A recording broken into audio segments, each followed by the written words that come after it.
It's Saturday, July 10th. My name's Juan Brown. You're watching the Blanco Lirio channel. Today we got a quick update on the Transair 737 aircraft where they found and photographed and released the pictures of the 737 there at the bottom of the ocean, just a couple miles off the coast of Honolulu. We're also going to take a look at some local fire activity, including the Beckwourth Complex, not too terribly far away from Lirio Global Headquarters.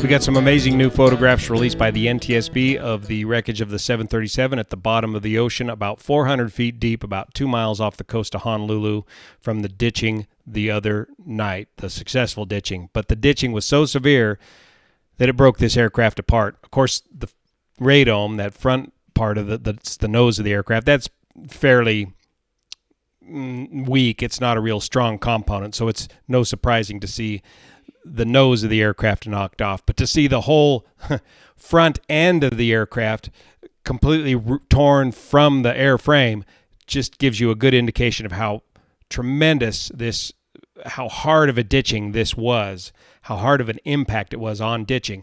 But the neat thing is this cockpit area is completely survivable. It's all in one tact, but still the force that it took to rip that cockpit, that whole nose of that whole front end of the aircraft off of the airframe must have been a tremendous, tremendous hit.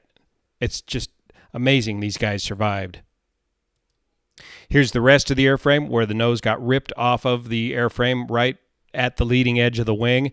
And look at the damage along all the leading edge structure here, just indicating just how hard of a hit this was when it impacted the ocean. It's like hitting a concrete wall. It's not a gentle maneuver, obviously, if it's hard enough to rip this thing in half like this.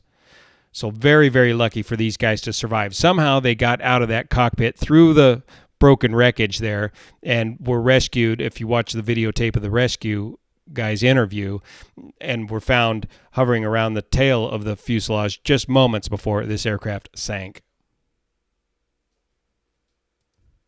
Here's one of the engines ripped clean of the airframe. Remember, the engines are mounted with 3 bolts, and they are designed to rip free of an airframe in the event of a really sudden sort of stoppage event, or they're designed to be sheared off of the airframe in the event of a crash or some kind of very sudden stoppage. I don't know if this is the number 1 or the number 2 engine. I couldn't find the information directly from the NTSB website, but there is a bit of an NTSB member interview here on Honolulu, Hawaii News Now. Let's take a listen to this. Big question, what caused both engines to fail? A very rare occurrence. As you were still in the very early stages of our investigation, we're just completing the field work at this point. Is when we look at a crash that's on land, we're able to walk right up to the wreckage. We're able to examine it, and that tells our investigators a lot just by examining that wreckage. So some of the things that they would like to do up close and with the wreckage, it may not be possible, or it may just take some more time. Investigators have completed more than a dozen interviews and collected a fuel sample from another Transair plane that was filled up on that same night, but they found no irregularities. The 2 pilots who crashed have been released from the hospital. So the 2 pilots have been released from the hospital. Numerous interviews have been done already. They didn't specify whether they had interviewed the pilots yet. They may already have a pretty good idea of perhaps what caused these 2 engines to quit based on interviews from the pilots, but they need, even if they do, they would need to corroborate all that with the CVR, the cockpit voice recorder, and the aircraft's data recorder. The aircraft is too deep for divers to go down and retrieve these boxes. Instead, they're going to refloat the aircraft, since it's basically intact and 2 or 3 big pieces there, and then retrieve the boxes from the wreckage once they got it floated up to the top of the surface. So that'll be an interesting salvage operation in itself. What I'm concerned about at this point is, since there's no talk about fuel problems anywhere else on Honolulu or with any of the other aircraft, the Transair aircraft, and they've looked at the maintenance records, was there something that the crew might have done to cause both engines to failure? My concern is it's possible that, or did the crew inadvertently shut down the number 2 engine when they meant to shut down the number 1 engine, and then reinstate that number 2 engine and possibly cause that number 2 engine to subsequently fail? If you turn the fuel cutoff switch off and then back to on, it's like getting your barbecue bacon hot, burned really good, then shutting off the flame, then allowing the gas to fill the barbecue, and then hitting the ignition in the barbecue, and kablamo, it's going to overtemp very bad. These low bypass engines also require a higher true airspeed if you are going to do a windmilling start, if you do not have enough airspeed. And they were very low on altitude and airspeed throughout this entire event. If you need to relight that engine, you may not have the speed and performance needed to relight an engine that was inadvertently shut down. It's just pure speculation on my point at this point. The interviews with the pilots will tell a lot about this story, and those interviews will need to be corroborated with the actual data from the aircraft once they recover that aircraft. Now let's go check out some local fire news. We have numerous wildfires burning throughout the West with record high temperatures being achieved right now. And the fire we want to look at today is about, the closest one to us is about 60 miles away. The Beckwourth Complex, located right here on the north end of the Sierra Valley. It is now completely surrounded. All of Frenchman Reservoir was some beautiful timber country up in here, and it's threatening a good friend's private airstrip, Bodad private airstrip, located right up in here. Okay, let's go over to Flight Radar 24 and see what's going on with the air show over the Beckwourth Complex at this time. We've got the Forest Service mapping aircraft. This might be the IR ship, the infrared aircraft.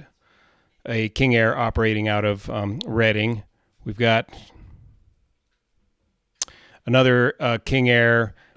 This is probably the lead plane, as we do have heavy air tankers working on the fire right now. We've been watching the heavy air tankers fly overhead all the last couple of days here. I'll show you in a minute.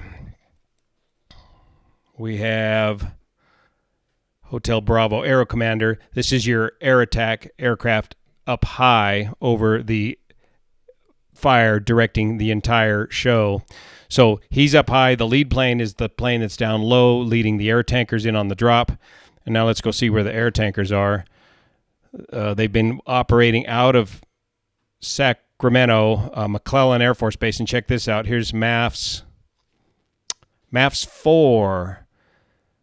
I believe this is from the High Roller Squadron out of Reno, Nevada, but they're coming back and forth to Sacramento here to reload. In fact, they're coming over the...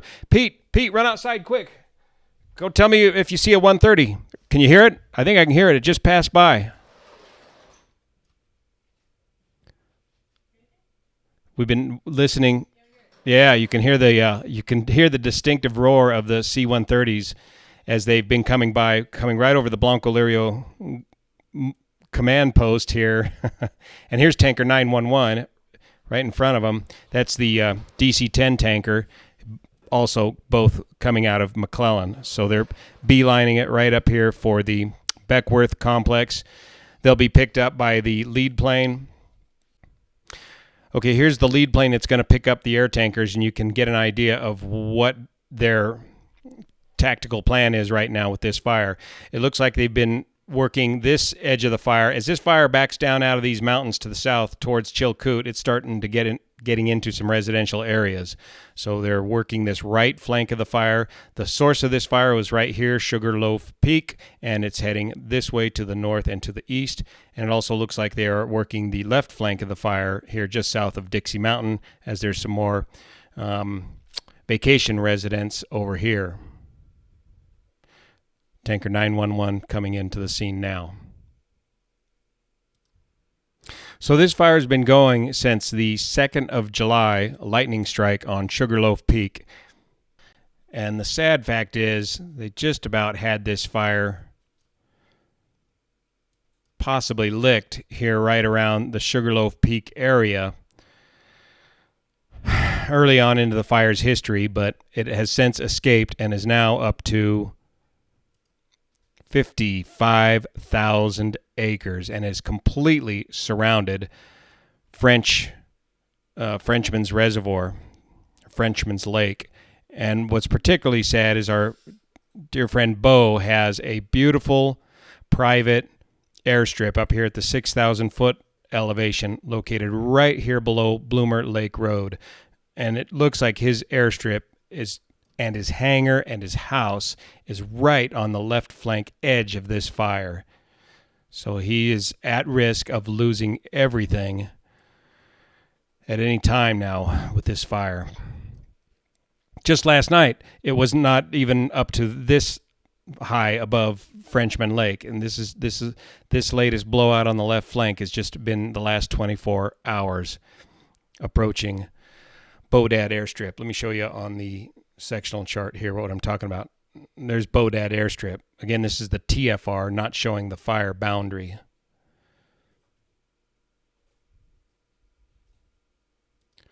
Now let's take a look at some alert wildfire cameras. This is the Chilkoot camera looking north. So this is looking north from down on Highway 70. We're looking basically at the right flank of the fire.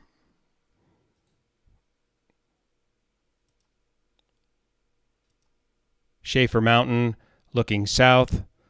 This fire is going to burn all the way up over this high timber country and down into this desert before it gets stopped, I'm afraid, at this point. The town of Doyle and 395 is along here. No stranger to wildfire is the town of Doyle. Antelope Mountain, about the same view. Here's the view from downwind, the Fort Sage OHV area. It's just impacted by smoke. So everybody up in Idaho, you're escaping California wildfires, but you can't escape the dang smoke from the California wildfire situation. And it's just, once again, smoking out much of Idaho and Nevada. Also looking downwind directly into the smoke and fire, looking towards the west. The Constantina camera. Beckwourth Peak, the air is relatively clear still to the upwind side of the fire. Here's Sugarloaf Peak where it started and went down and across, up and over, and it's going to go all the way across all this high country, probably all the way to 395. Very sad situation. To our right here, of course, is the Sierra Valley. Here's the North Portola view, and by the way, it's about 2:49 local time here in California. We're getting into the peak part of the fire burning day. Peak temperatures are topping well over 100 degrees throughout the mountains, so close probably to 110 in Sacramento in the valley. But these are pyrocumulus clouds beginning to form off of the smoke of this fire. Here's another example of pyrocumulus clouds. This is from the Jack Fire currently going on in Oregon. But look at this strange phenomenon of the pyrocumulus clouds with this band of smoke and moisture beginning to wrap around this absolute mushroom cloud of energy escaping into the atmosphere. And from a distance, look at that band. So the fire, smoke, burning up here, cooling, condensing, forming these clouds, pyrocumulus clouds.